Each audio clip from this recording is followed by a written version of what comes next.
살려주세요.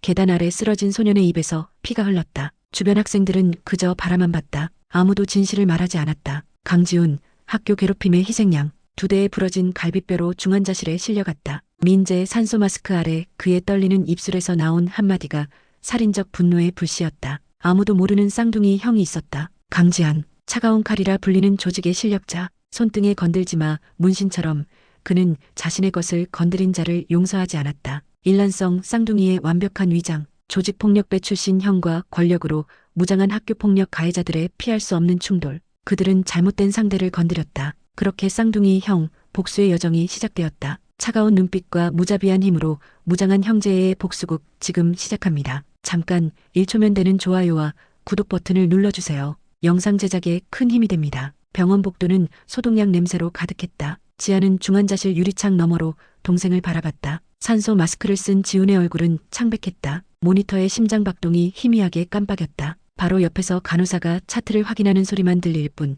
병실은 무거운 침묵에 잠겨 있었다. 지안의 눈에서 차가운 냉기가 번졌다. 문신이 새겨진 손등의 핏줄이 불끈 솟았다. 건들지 마라는 글자가 도드라졌다. 조직에서 알려진 그의 별명은 차가운 칼, 감정 없이 일을 처리하는 냉혹함 때문이었다. 어린 시절 고아원에서 지훈을 보호하기 위해 싸우다 떨어진 후 그는 동생과 분리되어 다른 길을 걸었다. 지훈은 좋은 양부모에게 입양되었고 지아는 거리로 나가 살아남기 위해 싸웠다. 갈비뼈 2대가 부러졌어요. 폐에 손상이 있고 뇌진탕도 심합니다. 의사의 말이 귓가를 맴돌았다. 다행히 생명에는 지장이 없지만 회복에 시간이 필요합니다. 계단에서 넘어졌다고요? 지안의 목소리는 낮고 위협적이었다. 그렇게 보고받았습니다만 의사는 지안의 눈빛을 보고 말을 흐렸다. 넘어진 게 아니에요. 지안이 이를 악물었다. 얼음장 같은 목소리에 의사조차 움찔했다. 누군가 밀었어요. 병실 안 산소 마스크 아래 지훈의 입술이 미세하게 움직였다. 지아는 귀를 가까이 댔다. 민재, 한 단어. 그 이름이 복수의 불씨가 되었다. 알았어, 지훈아. 형이 해결할게. 지안의 눈에서 살기가 번뜩였다. 그는 동생의 이마에 부드럽게 키스했다. 순간 두 얼굴의 대비가 선명했다. 같은 얼굴, 다른 세계를 살아온 쌍둥이. 그날 밤 지아는 조직 사무실에 전화를 걸었다. 당분간 자리 비울게. 개인적인 일이야. 보스의 허락을 받는 건 어렵지 않았다. 그는 조직에서도 손꼽히는 실력자였으니까 어느 누구도 감히 차가운 칼의 일에 간섭하지 않았다. 동생의 교복을 꺼내 거울 앞에 서자 마치 지훈이 된 것 같았다. 일란성 쌍둥이의 완벽한 위장, 핏줄이 도드라진 손등에 붕대를 감았다. 딱 하나 감출 수 없는 것은 그의 눈빛이었다. 사람을 꿰뚫는 듯한 날카로운 시선, 학생 명찰, 교복, 가방까지 모두 갖춘 후 그는 거울 속 자신을 바라봤다. 완벽했다. 기다려, 지훈아. 내가 누구에게 당했는지 내가 직접 찾아내 갚아줄게. 지안의 눈에서 복수의 불꽃이 타올랐다. 아침 일찍 지안은 동생의 교복을 입고 거울 앞에 섰다. 너무 단정해 보이면 의심받을 것 같아 일부러 셔츠 단추를 하나 풀어두고 넥타이를 느슨하게 맸다. 손등에 문신을 가리는 붕대는 손목까지 감아 넘어져서 다친 것처럼 보이게 했다. 눈빛만큼은 숨기기 어려웠다. 지훈처럼 순한 눈매를 만들려 노력했지만 그의 눈에서는 여전히 냉기가 흘렀다. 티가 나는데 지아는 중얼거렸다. 하지만 다른 방법은 없었다. 동생을 해친 자들을 찾아내야 했다. 학교로 향하는 길, 그는 머릿속으로 계획을 정리했다. 첫째, 민재 관찰하기. 둘째, 증거 수집하기. 셋째, 응징하기. 조직에서 임무를 수행할 때와 같은 차분함이 그를 감쌌다. 교문에 도착하자 학생들이 북적였다. 여러 시선이 그에게 향했다. 일부는 놀란 눈치였고 일부는 수군거렸다. 지훈이 벌써 나왔네? 아직 입원 중이라 들었는데 저기 계단에서 떨어진 애 아니야? 지아는 그 말들을 무시하고 교실로 향했다. 복도를 지나는 동안 그는 꼼꼼히 주변을 살폈다. CCTV 위치, 교사들의 움직임, 학생들의 동선, 모든 것을 머릿속에 새겼다. 교실에 들어서자 모든 시선이 그에게 쏠렸다. 잠시 정적이 흘렀다. 선생님이 출석부를 들고 그를 바라봤다. 강지훈? 출석 확인에 지아는 작은 목소리로 대답했다. 네. 아무도 눈치채지 못했다. 완벽한 위장이었다. 교실은 낯설었지만 몇몇 학생들의 시선은 더 낯설었다. 특히 뒷자리 소년의 날카로운 눈빛. 이민재였다. 학생회장 배지를 단 그 소년은 마치 포식자처럼 교실을 지배하고 있었다. 곱게 빗어넘긴 머리카락과 단정한 교복 차림 속에 숨겨진 잔인함이 느껴졌다. 지아는 직감적으로 알았다. 저 아이가 동생을 해쳤다. 야, 지훈아. 옆자리에서 소녀가 속삭였다. 은비였다. 괜찮아? 병원에 있다고 들었는데. 지아는 동생처럼 머리를 극적였다. 응, 이제 괜찮아. 그가 고개를 들어 은비를 바라보는 순간 소녀는 놀라 말을 멈췄다. 익숙한 얼굴에서 뿜어져 나오는 낯선 기운, 부드러운 지훈의 눈빛 대신 차갑게 응시하는 포식자의 눈동자가 그녀를 향했다. 왜 그렇게 봐? 은비가 떨리는 목소리로 물었다. 지아는 순간 자신의 실수를 깨달았다. 빠르게 시선을 내렸다. 아니, 그냥 점심시간. 지아는 옥상으로 향하는 은비를 몰래 따라갔다. 문틈으로 옥상에 모인 학생들이 보였다. 민재가 중앙에 서 있었고 소율과 다른 몇몇이 그를 둘러싸고 있었다. 마치 왕과 신하들 같은 구도였다. 지훈이 벌써 돌아왔다며? 민재가 물었다. 응, 오늘 학교 나왔어. 은비가 대답했다. 생각보다 빨리 회복한 것 같아. 민재의 눈이 가늘어졌다. 뭔가 이상해. 내가 봤을 때는 지훈이 같지 않았어. 지아는 몸을 숨기며 숨을 죽였다. 들키면 안 됐다. 동시에 녹음기 버튼을 눌렀다. 직접적인 증거는 아니더라도 의심스러운 대화라도 기록해야 했다. 소율이 아침에 어땠어? 민재가 물었다. 소율이 불편한 듯 어깨를 으쓱했다. 그냥 좀 달라졌어. 전처럼 움츠러들지 않더라. 그 계단일 이후로 변한 건가? 다른 학생이 물었다. 소율이 민재를 힐끗 보았다. 민재는 경고하는 눈빛을 보냈다. 그냥 우연이었잖아. 민재가 말했다. 운이 나빴던 거지. 누구도 책임질 일은 없어. 그래도 너무 심하게 다쳤다고 은비가 작은 목소리로 말했다. 민재는 날카롭게 그녀를 쳐다봤다. 뭐라고? 너 뭔가 알고 있는 게 있어? 은비는 급히 고개를 저었다. 아니야. 그냥 안 됐다고 생각해서. 지안의 주먹이 저절로 쥐어졌다. 직접적인 증거는 아니었지만 그들의 행동은 모든 것을 말해주고 있었다. 그는 참았다. 아직은 때가 아니었다. 옥상 모임이 끝나고 학생들이 하나둘 자리를 떴다. 지아는 재빨리 화장실로 몸을 숨겼다. 얼마 후 은비가 혼자 복도를 걸어가는 모습이 보였다. 지아는 조심스럽게 그녀에게 다가갔다. 은비야. 은비는 놀라 뒤를 돌아봤다. 지훈아? 깜짝 놀랐잖아. 나 좀 물어볼 게 있어. 지아는 지훈처럼 소심한 목소리를 내려 노력했다. 그날 내가 계단에서 떨어졌을 때 뭐 본 거 없어? 은비의 표정이 굳었다. 그녀는 주변을 살폈다. 여기서 그런 얘기하면 안 돼. 그럼 어디서? 지안이 물었다. 방과 후에 도서관 뒤편에서 만나자 은비가 속삭였다. 근데 지훈아, 넌 정말 달라졌어. 예전 같지 않아. 지아는 고개를 숙였다. 그런가? 아마도 계단에서 떨어진 후유증인가 봐. 수업이 끝나고 지아는 도서관 뒤편으로 향했다. 은비는 이미 와서 불안하게 기다리고 있었다. 이야기해줘. 지안이 말했다. 은비는 떨리는 목소리로 말했다. 난 다 봤어. 소율이 널 민 거. 민재가 고개를 끄덕여서 소율이 그랬어. 내가 말렸어야 했는데. 지안의 눈빛이 변했다. 더 이상 지훈의 눈빛이 아니었다. 은비가 놀라서 물러섰다. 넌 지훈이 아니지? 넌 지훈이 아니지? 은비의 목소리가 떨렸다. 지아는 잠시 침묵했다. 이미 의심을 받았으니 굳이 부인할 필요가 없었다. 그는 천천히 고개를 들었다. 이제 더 이상 동생의 눈빛을 흉내내지 않았다. 차가운 칼날 같은 눈빛이 은비를 꿰뚫었다. 그렇다면? 지안의 목소리는 낮고 위협적이었다. 은비는 벽에 더 바짝 붙었다. 누구야? 지훈의 형이다. 지안은 소매를 걷어 손등에 붕대를 풀었다. 건들지 마. 문신이 드러났다. 내 동생을 해친 자들을 찾으러 왔어. 은비의 얼굴이 창백해졌다. 형, 쌍둥이 형제였어? 지아는 은비에게 한 걸음 다가갔다. 이제 선택해. 나를 도울 것인가 아니면 그들 편에 설 것인가? 은비는 잠시 망설였다. 그녀의 눈에는 두려움과 함께 후회의 빛이 어렸다. 도울게. 민재를 멈춰야 해. 지훈이만이 아니야. 다른 아이들도 괴롭힘 당하고 있어. 지아는 고개를 끄덕였다. 모든 것을 말해봐. 한 달. 지아는 이 기간 동안 자신만의 증거 파일을 만들었다. 사진, 메모, 대화 기록. 은비의 도움으로 민재와 소율의 대화를 녹음하고 학생들과 친해지며 정보를 수집했다. 형사처럼 모든 것을 기록했다. 특히 이민재를 주시했다. 완벽한 가면을 쓴 포식자. 민재는 선생님들 앞에서는 모범생이었다. 성적 우수, 단정한 복장, 공손한 태도. 하지만 교사들의 시선이 닿지 않는 곳에서는 내일까지 과학과제 답안 다 정리해서 줘. 그리고 내 것처럼 보이게 해. 지난번처럼 똑같이 베끼지 말고. 지아는 교실 뒤에서 이 장면을 목격했다. 민재의 말에 떨면서도 고개를 끄덕이는 1학년. 거절할 수 없는 명령이었다. 지아는 천천히 걸어가 그들 사이에 끼어들었다. 그만. 민재와 1학년 학생 모두 놀란 표정으로 지안을 바라봤다. 뭐라고? 민재가 어리둥절한 표정으로 물었다. 지아는 1학년 학생에게 고개를 돌렸다. 가봐. 과제는 내가 직접 해. 1학년 학생은 혼란스러워하다가 재빨리 그 자리를 빠져나갔다. 지안과 민재만 남았다. 너 미쳤어? 감히 내 앞에서. 민재의 목소리가 점점 작아졌다. 지안의 눈빛이 변했기 때문이다. 더 이상 소심한 지훈의 눈빛이 아니었다. 이제 그만하자. 민재야. 지안의 목소리는 낮고 위협적이었다. 내가 다 알고 있어. 내가 무슨 짓을 했는지. 복도에서 마주칠 때마다 민재는 지안을 의심스럽게 바라봤다. 뭔가 달라진 것을 감지한 듯했다. 과거의 지훈이라면 눈을 피했을 터 이제 지안은 오히려 민재를 똑바로 쳐다봤다. 그 시선에는 무언의 경고가 담겨 있었다. 점심시간 지안의 휴대폰이 울렸다. 발신자는 이민재. 옥상으로 와. 대화할 게 있어. 함정일까? 기회일까?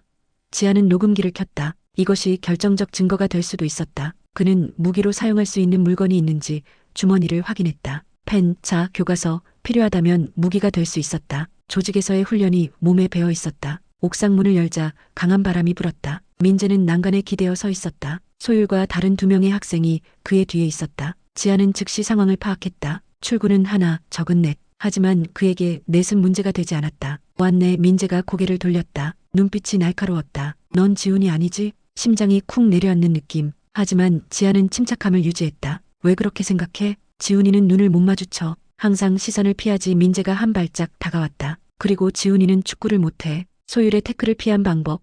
그건 지훈이가 할 수 없는 거야. 지안은 웃었다. 더 이상 숨길 필요가 없어 보였다. 그는 허리를 곧게 펴고 어깨를 폈다. 눈빛이 완전히 변했다. 똑똑한데. 민재의 눈이 커졌다. 넌 누구야? 지안은 천천히 교복 소매를 걷어 올렸다. 팔뚝에 새겨진 문신이 드러났다. 조직의 상징이었다. 쌍둥이 형이라면? 소율이 공포에 질려 한 발짝 물러났다. 형이라고? 지훈이에게 형이 있었어? 갈비뼈 2대가 부러진 내 동생 대신 왔어. 지안의 목소리에 살기가 흘렀다. 계단에서 밀어서 다치게 한 사람들을 찾으러. 민재는 몸을 떨었지만 도망칠 수 없었다. 지안이 마치 귀신처럼 순식간에 그의 앞에 나타났기 때문이다. 조직에서 단련된 그의 몸은 보통 학생들보다 훨씬 빨랐다. 뭘 어쩌려고. 민재의 목소리가 떨렸다. 지안은 민재의 멱살을 잡았다. 단단한 소나기가 민재의 호흡을 막았다. 지훈이 왜 계단에서 밀었지? 난 몰라. 소율이 밀었어. 민재가 필사적으로 외쳤다. 소율이 뒤에서 달려들었다. 이 자식 나. 하지만 지안은 한 손으로 소율의 팔목을 낚아챘다. 강한 악력으로 소율의 팔을 비틀자 그가 무릎을 꿇었다. 아! 소율이 고통에 비명을 질렀다. 다른 2 학생은 겁에 질려 도망쳤다. 옥상에는 지안, 민재, 소율만 남았다. 지안은 민재를 옥상 난간으로 밀었다. 민재의 등이 난간에 부딪혔다. 아래를 내려다보니 4층 높이의 추락이 기다리고 있었다. 내가 밀지 않아. 지안이 차갑게 웃었다. 그냥 넘어지는 거야. 증거 없어. 누가 봤어? 민재의 얼굴이 하얗게 변했다. 자신의 말이 그대로 되돌아온 것이다. 제발 죽이지 마. 민재가 울먹였다. 지안은 민재를 난간에서 끌어당겼다. 난 너 같은 쓰레기가 아니야. 하지만 선택지를 줄게. 지안은 가방에서 봉투를 꺼냈다. CCTV 복사본, 소율과 은비의 증언 녹음 모두 있어. 첫째, 지훈에게 공개적으로 사과하고 모든 것을 인정해. 둘째, 민재는 공포에 질려 물었다. 둘째는? 지안은 민재의 귀에 속삭였다. 둘째는 내가 계단에서 우연히 넘어지는 거야. 내 동생처럼. 민재의 다리가 후들거렸다. 첫 번째로 할게. 사과할게. 지안은 민재를 놓아주었다. 민재는 다리에 힘이 풀려 바닥에 주저앉았다. 내일까지 생각해. 공개 사과가 아니면. 지안은 눈빛만으로 나머지 말을 대신했다. 소율은 여전히 바닥에 무릎을 꿇은 채 팔목을 움켜쥐고 있었다. 그의 얼굴은 공포로 일그러져 있었다. 너도 마찬가지야. 지안이 소율을 내려다보며 말했다. 동생에게 사과해. 옥상을 나가는 지안의 뒷모습을 바라보며 민재는 깊은 한숨을 내쉬었다. 폭풍 전야였다. 그런데 저녁 기숙사로 돌아온 지안은 방이 뒤집어져 있는 것을 발견했다. 누군가 침입해 모든 것을 뒤졌다. 서랍은 열려 있고 책상의 물건들은 바닥에 흩어져 있었다. 그리고 가장 충격적인 발견 증거 봉투가 사라졌다. 지안은 차분하게 상황을 분석했다. 분명 민재의 짓이었다. 하지만 그는 미소를 지었다. 조직에서 배운 첫 번째 원칙. 중요한 증거는 절대 한 곳에 보관하지 않는다. 진짜 증거는 학교 사물함에 숨겨두었고 옥상에서 보여준 것은 복사본이었다. 다음 날 아침 예상치 못한 방송이 흘러나왔다. 강지훈 학생은 즉시 교장실로 오세요. 교실의 모든 시선이 지안에게 향했다. 민재의 얼굴에 승리의 미소가 떠올랐다. 아마도 어젯밤 훔친 증거를 교장에게 보여주며 거짓말했을 것이다. 지안은 담담하게 일어났다. 가방 속에는 USB가 있었다. 모든 진짜 증거가 담긴 물건이었다. 그는 은비를 향해 살짝 고개를 끄덕였다. 은비도 작게 고개를 끄덕였다. 계획대로 움직일 시간이었다. 교장실로 향하는 발걸음은 무거웠지만 결의에 차 있었다. 노크 후 문을 열자 교장, 민재, 그리고 정장 차림의 남성이 앉아 있었다. 민재의 아버지였다. 이 학생이군요. 민재 아버지의 눈빛은 차가웠다. 교장이 안경을 고쳤으며 말했다. 4층 있다면서요? 강지훈 학생을 4층에 학교에 다녔다고? 지안은 고개를 끄덕였다. 맞습니다. 저는 강지안입니다. 지훈의 쌍둥이 형이에요. 교장은 한숨을 내쉬었다. 이건 명백한 교칙 위반이야. 경찰에 신고해야 할 사안이지. 민재는 승리감에 찬 미소를 지었다. 그의 아버지가 나섰다. 학생, 자네가 한 행동이 얼마나 심각한지 알고 있나? 게다가 우리 아들을 협박했다고? 민재 아버지는 지안을 향해 손가락을 흔들며 위협했다. 이런 불량 학생은 강제 퇴학시켜야 합니다. 게다가 학생회장을 협박했다니 경찰에 신고하겠습니다. 지안은 움직이지 않았다. 그저 민재 아버지를 똑바로 쳐다볼 뿐이었다. 그의 눈빛에는 두려움이 없었다. 조직에서 더 무서운 상대들을 봐왔기 때문이다. 왜 그렇게 쳐다보나? 민재 아버지가 불편한 듯 물었다. 당신 아들이 내 동생을 계단에서 밀어 거의 죽을 뻔하게 했습니다. 지안의 목소리는 조용했지만 강렬했다. 증거가 있습니다. 민재 아버지가 코웃음을 쳤다. 무슨 말도 안 되는 소리를. 증거가 있어? 아, 증거요? 지안이 미소를 지었다. 어젯밤에 제 방을 뒤지고 증거를 훔쳐갔더군요. 하지만 지안은 교장에게 다가가 작은 USB를 내밀었다. 이것 보시겠어요? 교장의 컴퓨터에 USB를 연결했다. 화면에 영상이 나타났다. 지안의 방에 침입해 서류를 훔쳐가는 소율과 민재의 모습이 선명했다. 제 방에 몰래카메라를 설치해뒀습니다. 조직에서 배운 습관이죠. 민재와 그의 아버지는 창백해졌다. 그들의 얼굴에서 피가 빠져나가는 것이 보였다. 그리고 이건 어제 옥상에서의 대화입니다. 녹음이 재생되었다. 민재의 목소리가 선명하게 들렸다. 난 몰라. 소율이 밀었어. 민재 아버지의 얼굴이 굳어졌다. 아들을 향해 분노의 시선을 보냈다. 마지막으로 이건 소율과 은비의 증언입니다. 다른 녹음이 재생됐다. 민재가 시켰어. 저 새끼 혼내줘라고.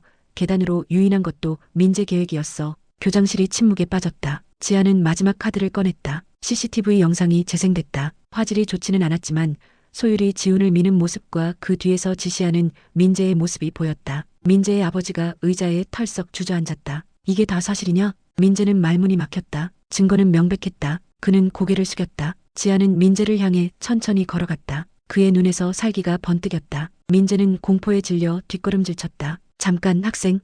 교장이 끼어들었다. 폭력은 안 됩니다. 지아는 멈췄다. 그의 눈에 분노가 가득했지만 자제하고 있었다. 저는 복수하러 온 게 아닙니다. 정의를 바로 세우러 왔어요. 갑자기 교장실 문을 두드리는 소리가 들렸다. 문이 열리고 휠체어를 탄 지훈이 나타났다. 간호사의 도움을 받아 들어온 그는 창백했지만 눈빛에는 결의가 담겨 있었다. 지훈아?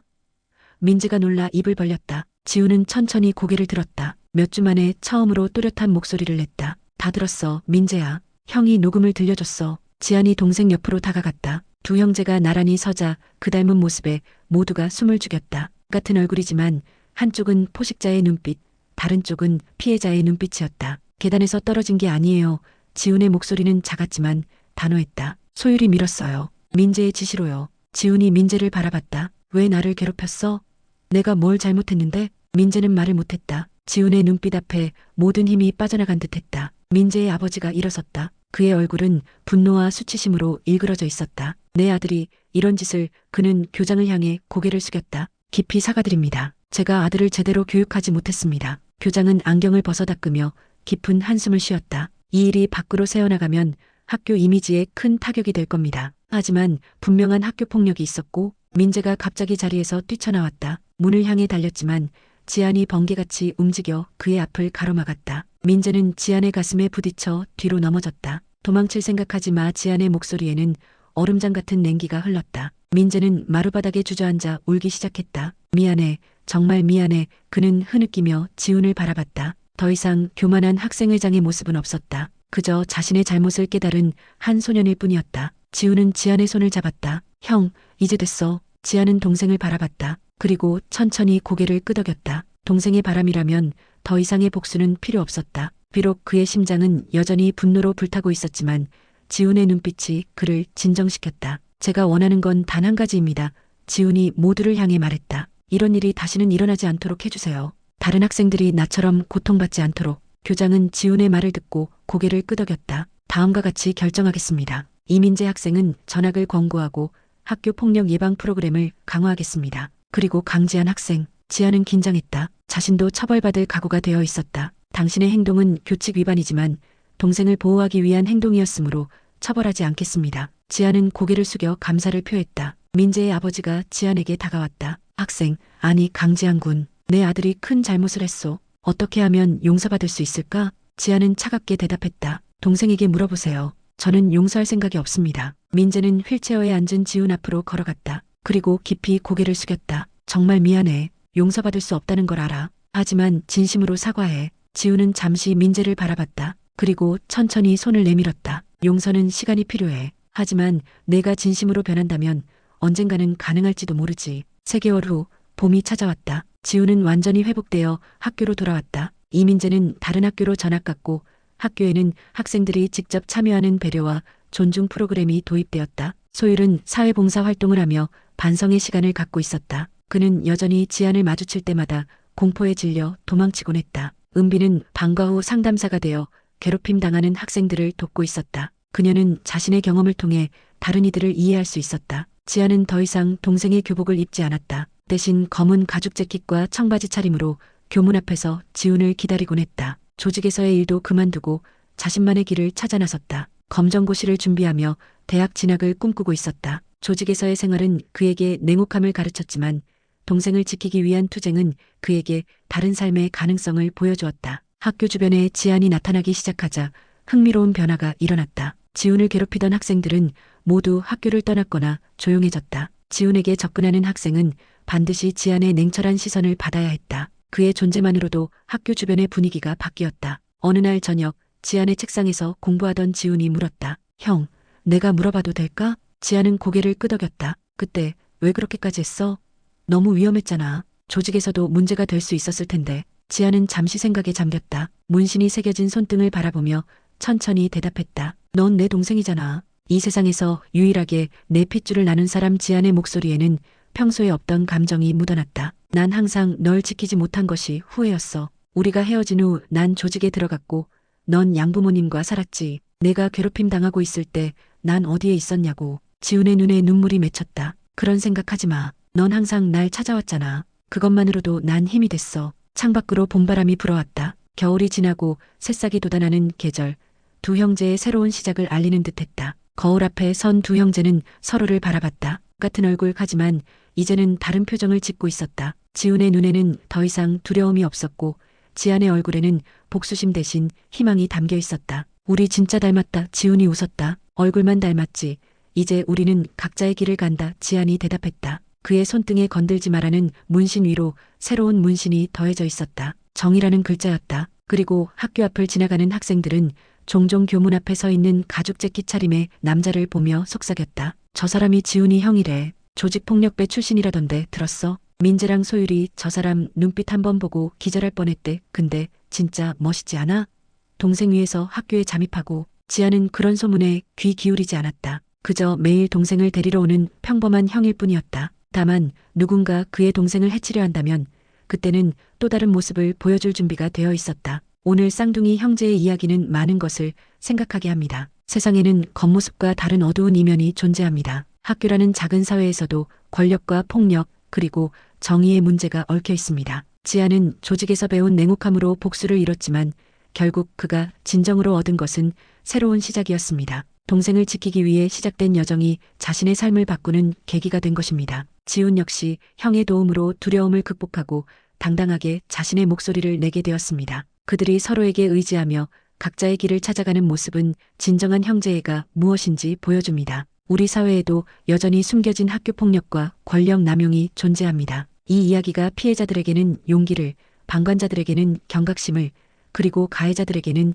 경고가 되길 바랍니다. 같은 얼굴, 다른 인생을 살아온 두 형제의 이야기는 끝났지만 그들의 새로운 여정은 이제 막 시작되었습니다. 그리고 모든 이들에게 전하는 메시지는 하나입니다. 정의는 결국 이루어진다. 앞으로도 더 흥미진진한 이야기로 찾아뵐 예정이니 구독과 좋아요 부탁드립니다. 알림 설정도 해두시면 새 이야기가 올라올 때 가장 먼저 만나볼 수 있어요. 다음 시리즈는 어떤 주제의 이야기를 원하시나요?